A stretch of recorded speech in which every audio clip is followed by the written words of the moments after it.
Hello students, you must be familiar with the voltage and current relationship, which is known as Ohm's law. This topic is also taught in lower classes, class 10th. We shall discuss Ohm's law at some higher level, some advanced level. It states that the potential difference across the ends of the conductor is directly proportional to the current passed through it, provided the physical conditions are kept constant.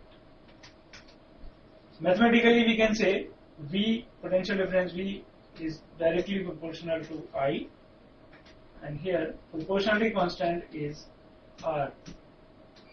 R is known as resistance of the conductor, where R is called resistance of the conductor.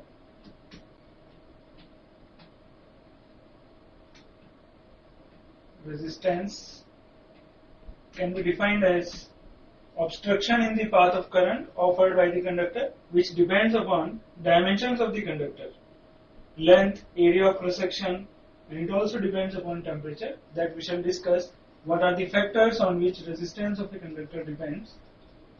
So first we can define R from this formula. R is V upon I. So SI unit of resistance according to this formula is volt per ampere, which is also known as ohm, and it is denoted by a Greek letter omega. From this expression, we can say 1 ohm resistance if 1 volt potential difference is developed by passing the current of 1 ampere. So see the definition of resistance: 1 ohm, resistance of a conductor is said to be 1 ohm if 1 ampere current flows by applying a potential difference of 1 volt across its ends.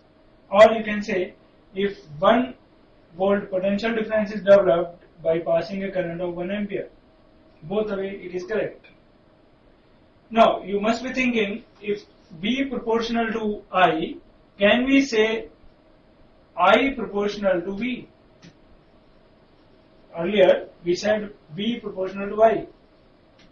If somebody writes I proportional to V, this is also correct according to Ohm's law. But now proportionality constant will be 1 by R. So relation, in this relation, proportionality constant will be 1 by R. This is also correct. So whenever two quantities are directly proportional, what is the nature of graph between them?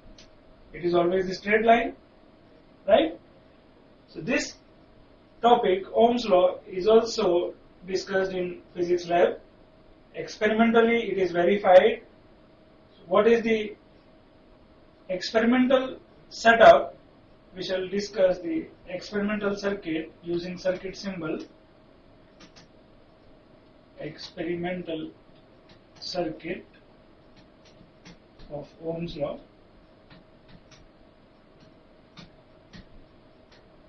Circuit symbol of battery, positive terminal connected to positive terminal of ammeter. Then it is connected to a conductor which has resistance R, and here we have key and this rheostat to change the current. This device is rheostat.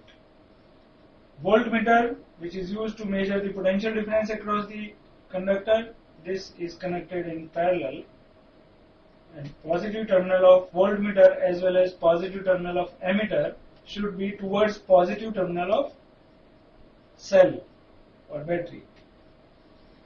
So this is to be kept in mind. Polarities of voltmeter and ammeter should be connected carefully.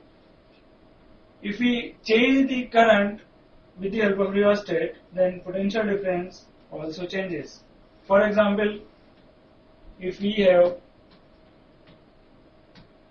0.2 volt potential difference in the beginning, current suppose 0.1. When we double the voltage, current is also doubled. When we increase the voltage in the same ratio, current increases. Ratio of V and I, that is known as resistance, that remains constant, R, V upon I. So what is V upon I here? 2, 2, 2 and so on. This remains constant. So experimentally it is verified, and we plot the graph between V and I. When we plot the graph between V and I, it is a straight line. Graph between V and I passing through the origin. And what does the slope of this graph indicate? If we find the slope, we choose 2 points anywhere on the line and draw the perpendicular on both the axes. Slope means tan theta, which is BC upon AC. BC upon AC. BC means this y coordinate, which is voltage. AC means x coordinate, which is current. So delta V upon delta I gives resistance. The slope of VI graph gives resistance. If we plot current on y-axis and voltage along x-axis, the nature of graph is again same.